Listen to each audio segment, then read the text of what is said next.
Good morning बच्चों, कैसे हो आप सब। आज हम डिस्कस करने वाले हैं आपके बीएससी सेकेंड ईयर की थर्मोडायनेमिक्स की जो आपका इंपॉर्टेंट टॉपिक है मैक्सवेल समीकरण। तो मैक्सवेल समीकरण पढ़ने से पहले आपको कुछ थर्मोडायनेमिकल वैल्यूज है जिनके बारे में पता होना जरूरी है।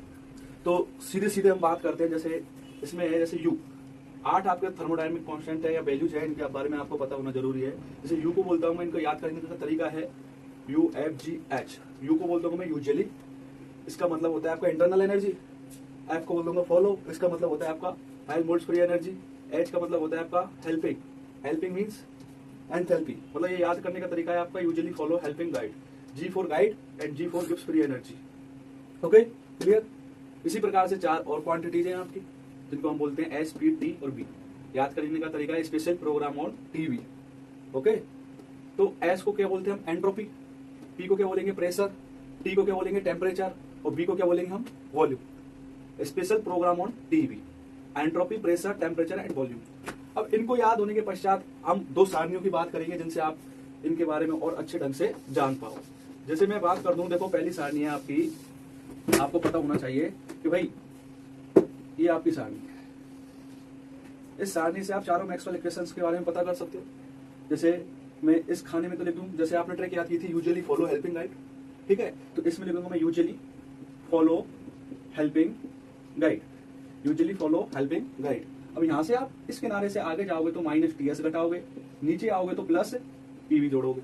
ओके, जैसे यू क्या होती है आपकी आंतरिक ऊर्जा। याद करने के लिए सीधा सा तरीका है, देखो जैसे मैं एफ बोल दूं तो यहाँ से आप चले सीधे जा रहे हो रो में, ठीक है। तो क्या हो जाएगा यू माइनस कितना घटा दोगे टीएस। अब इस कॉलम की बात कर लो, ठीक है। जैसे नीचे आ रहे हो तो यू में क्या जोड़ोगे पीवी, यू प्लस पीवी। इसी प्रकार जी में देखो 2 प्रकार से बन सकते हैं, तो ये कॉलम और एक ये रो। यदि हम इस रो की बात करते हैं तो यू जाएंगे तो ये वाली रो में आ रहा है आपका एच, तो क्या हो जाएगा एच माइनस टी एस। और कॉलम की बात करेंगे तो नीचे आएंगे तो क्या हो जाएगा F plus PV. Okay, clear है।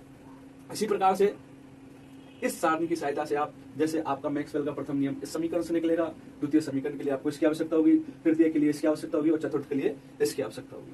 अब मैं और आगे जैसे बात कर लूं थोड़ा और क्या कर सकते हैं हम इसमें, तो और मैक्सवेल इक्वेशन निकालने के लिए आपको, तो देखो इससे आगे हम कंटिन्यू करते हैं। जैसे आपका ऊष्मागति का प्रथम नियम होता है फर्स्ट लॉ ऑफ थर्मोडायनेमिक्स। क्या होता है, तो del Q equal to D U plus del W. Del Q क्या प्रदर्शित करता है आपका चेंज इन हीट, ऊष्मा में परिवर्तन। डी यू क्या प्रदर्शित करता है चेंज इन इंटरनल एनर्जी, मतलब सिस्टम की जो भी या निकाय की जो भी आंतरिक ऊर्जा है उसमें क्या परिवर्तन हो रहा है। और डेल डब्ल्यू क्या होता है आपका किया गया कार्य, जिसे डिनोट करते हैं वर्क डन। अब इसकी जो मैथमेटिकल वैल्यू होती है डी डब्ल्यू की, वो क्या होती है आपकी D W equal to PDB, ठीक है। अब जो आपका किया गया वो वर्क है, कार्य है, वो 2 प्रकार से हो सकता है, 2 प्रकार से निकाय पर निर्भर करता है। क्या, एक तो डी डब्ल्यू पॉजिटिव हो सकता है और नेगेटिव भी हो सकता है। पॉजिटिव कब होगा, जब work done by the system होगा, सिस्टम के द्वारा वर्क किया जाएगा। और नेगेटिव कब क्या होगा, जब सिस्टम पर वर्क किया जाएगा, work done on the system. Okay, clear. अब हम ऊष्मागति का द्वितीय नियम होता है कि भाई जो भी एंट्रोपी में परिवर्तन होता है डीएस, ठीक है, वो क्या होता है डीक्यू ओवर टी। तो यहां से हम डीक्यू की वैल्यू निकालेंगे, डीक्यू बराबर क्या हो जाएगा आपका टीडीएस। डीक्यू बराबर टीडीएस मिल गया और डीडब्ल्यू बराबर पीडीबी। तो हम ऊष्मागति के फर्स्ट लॉ को हम कैसे लिख सकते हैं, देखो यहाँ पर, और आगे चल के इसी को मैं जनरलाइज फॉर्म में लिख दूं तो क्या हो जाएगा, देखो यहाँ पर आपको निकालना है चेंज इन इंटरनल एनर्जी, ठीक है ना। तो डी यू बराबर क्या हो जाएगा, देखो आपका D Q minus D W. तो डी यू बराबर क्या हो जाएगा, देखो डी क्यू की जगह आप लिख सकते हो टीडीएस और डी डब्ल्यू की जगह पीडीबी। इस समीकरण को आपको ध्यान रखना है कि भाई आंतरिक ऊर्जा में परिवर्तन क्या होता है टीडीएस माइनस पीडीबी। तो बस मैक्सवेल का प्रथम नियम हम इस समीकरण की सहायता से निकाल लेंगे, ठीक है ना। और आगे बढ़ते हैं, देखो मैक्सवेल का फर्स्ट इक्वेशन और किस किस क्या पता होना चाहिए आपको, सिस्टम की इंटरनल एनर्जी क्या दी हुई है, निकाय की आंतरिक ऊर्जा कैसे लिखेंगे या किस किस का फंक्शन होता है, तो इसके बारे में इंफॉर्मेशन होना जरूरी है। तो जैसा कि हम जानते हैं कि भाई as we know that from first law of thermodynamics, भाई ऊष्मागतिकीय प्रथम नियम हमने वहां से निकाला, डी यू बराबर क्या है टीडीएस माइनस पीडीबी। तो पहले तो लिखोगे डी क्यू बराबर क्या होता है D U plus D W. आगे डी यू बराबर क्या हो जाएगा, यदि डी यू को इधर लाते तो D Q minus D W, same उसी प्रकार से। तो डी यू यदि डी क्यू और डी डब्ल्यू की वैल्यू रखते तो क्या जाएगा टीडीएस माइनस पीडीबी। इसको मैं यदि इक्वेशन नंबर 1 बोल दूं तो ऐसे कैसी सेम है, इक्वेशन नंबर 1 दो। ओके, अब आपको देखना है कि भाई आंतरिक ऊर्जा जो है आपकी किस किस का फंक्शन है, आंतरिक ऊर्जा कौन कौन सी ऐसी राशियां हैं जो आपकी 8 राशियों में से फंक्शन है। तो उसको देखने के लिए आपको एक ट्रिक और बताते हैं। जैसे ये रही आपकी ट्रिक, ये जो बॉक्स में बंद है ट्रिक, क्या करोगे, देखो यहां से स्टार्ट करोगे पहले तो। यदि मैं इसको आपको वापस से बना के दिखाऊं, देखना यहाँ से स्टार्ट करोगे। जैसे आपका स्पेशल प्रोग्राम ऑन टीवी था, जैसे मैंने आपको शुरू में बताया था, यूजुअली फॉलो हेल्पिंग गाइड था, तो कैसे याद करोगे, स्पेशल प्रोग्राम ऑन टीवी, कैसे चलोगे, घड़ी की उल्टी दिशा में, ठीक है ना। अब ये पॉइंट, ये पॉइंट, ये पॉइंट और ये पॉइंट, तो क्या हो जाएगा यहाँ पे, यहाँ पे लिखोगे आप यूजुअली, यहाँ लिखोगे फॉलो, यहाँ लिखोगे हेल्पिंग और यहाँ लिखोगे गाइड, मतलब ऐसे चलना है आपको, यूजुअली फॉलो हेल्पिंग गाइड।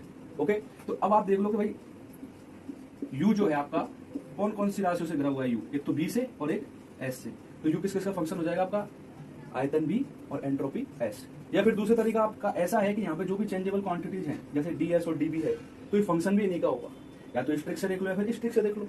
अब यहाँ पे आप यू के बाद एफ देखते हो तो एफ किसका फंक्शन हो जाएगा, बी का और टी का। इसी प्रकार एच देखते हो तो एच किससे घिरा हुआ है, एस और पी से। जी देखते हो तो जी किससे घिरा हुआ है, टी और पी से। तो इस प्रकार हम इनके फंक्शनों को डिफाइन कर सकते हैं कि किस किस के फंक्शंस हैं। ओके, तो अब इंटरनल एनर्जी हमको पता चल गया कि भाई एस एंट्रोपी एस और वॉल्यूम बी का फंक्शन है, तो हम क्या लिख देंगे, you is the function of S and P. अब करेंगे हम इनका आंशिक अवकलन, क्या करेंगे, आंशिक अवकलन, पार्शियल डिफरेंशियल। तो डी बराबर क्या हो जाएगा, देखो आपका del U over del S constant B, दूसरी राशि कांस्टेंट और D S, plus del U over del B constant S और ये डी बी, इक्वेशन नंबर 2। अब समीकरण नंबर 1 और 2 देखो, दोनों डी को प्रदर्शित कर रहे हैं ना, तो दोनों को क्या कर दो आप, कंपेयर कर दो, तुलना कर दो।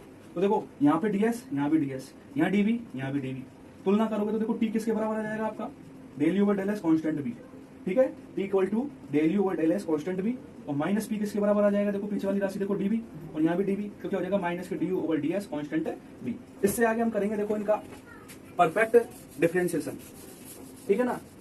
तो जैसा है उसी के सापेक्ष, इसको बोलते हैं एब्सोल्यूट डिफरेंशियल या फिर यथायथ अवकल हिंदी में, ठीक है। तो देखो इसमें क्या करेंगे, मैं यूज करूंगा इक्वेशन नंबर 3 का, आपको दिख रही हुई इक्वेशन नंबर 3, ठीक है। जो ये कांस्टेंट क्वांटिटी है इसका करना है फ्रॉम दी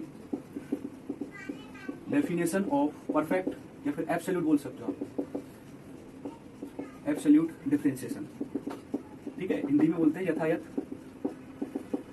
अवकल की परिभाषा से, ठीक है। जो कांस्टेंट क्वांटिटी है ये लिखो यहाँ पे डेल ओवर डेल बी, और ये बराबर रहेगा किसके, अगली कांस्टेंट क्वांटिटी क्या है, एस है, डेल ओवर डेल एस, ठीक है। ये दोनों बराबर होंगी, कांस्टेंट है, दोनों बराबर होंगी जब आप इसका क्या करोगे, एब्सोल्यूट डिफरेंशिएशन या यथायथ अवकल। अब यहाँ पे तो आप क्या पुट करोगे, ये बस ये ध्यान रखने योग्य बात है, यहाँ पे तो पूरी क्वांटिटी पुट कर देनी है आपको as it is, del U over del S, constant क्या है आपका, यहाँ पर बी है, और होल कांस्टेंट क्या हो जाएगा जो ये अंदर है, एस बार। इसी प्रकार ये वाली क्वांटिटी कहाँ पुट कर दोगे, ये हो जाएगा आपका del U over del B constant S, और बाहर कांस्टेंट क्या हो जाएगा बी, ठीक है। ध्यान रखना है जो क्वांटिटी यहाँ पे कांस्टेंट है वो बाहर कांस्टेंट है, जो यहाँ कांस्टेंट है वो भी यहाँ कांस्टेंट है, ठीक है ना। अब समीकरण नंबर 3 से आप इन दोनों की वैल्यू जानते हो कि भाई इसका वैल्यू तो टी है और इसका वैल्यू क्या है, माइनस पी है, तो दोनों को पुट कर दो। देखो यहाँ पे समीकरण 3 से मान रखने पर देखो इसका वैल्यू तो क्या हो जाएगा, यहाँ से टी, तो मैं यहाँ पे लिख दूंगा डेल ओवर डेल बी, ठीक है, और इसकी वैल्यू क्या हो जाएगा टी, तो del T over del B, और कांस्टेंट क्या हो जाएगा यहाँ पे एस बराबर, इसका वैल्यू माइनस बी, तो क्या हो जाएगा minus del P over del S constant B. ये कहलाती है आपकी Maxwell equation number 1। Equation number 4 यहाँ लिख सकते हो, equation 4 is called Maxwell first equation, ठीक है। तो इसी प्रकार से हम आगे चल के भाई एफ की सहायता से आप क्या निकाल दोगे आगे चल के, देखो जो एफ रहेगा आपका उसकी सहायता से आपका सेकंड इक्वेशन आएगा, एफ को बोलते हो आप हेल्महोल्ट्ज फ्री एनर्जी, ठीक है ना। और एफ के बाद यूजुअली फॉलो हेल्पिंग, एस से आपका तीसरा आ जाएगा, इसको बोलते हैं एंथैल्पी, और जी से आ जाएगा आपका जिस फ्री एनर्जी से चौथा इक्वेशन। सेम डिट्टो आपकी एक्सप्लेनेशन है, एक बार आपको ये समझ में आया।